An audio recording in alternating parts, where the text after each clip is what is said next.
This video will show you how to perform battery reset using the Smart Diagnostic system. The procedure in your vehicle will be the same as in this video. First, plug your device into the DLC, then confirm vehicle information and VIN. Select Workshop Tools. Battery Reset. Battery Reset Service. Gateway. Battery Adaptation. Follow the on-screen prompts and input the new battery's information.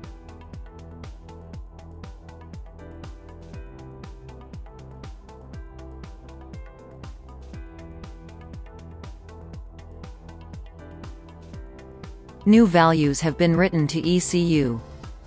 That's how to perform battery reset.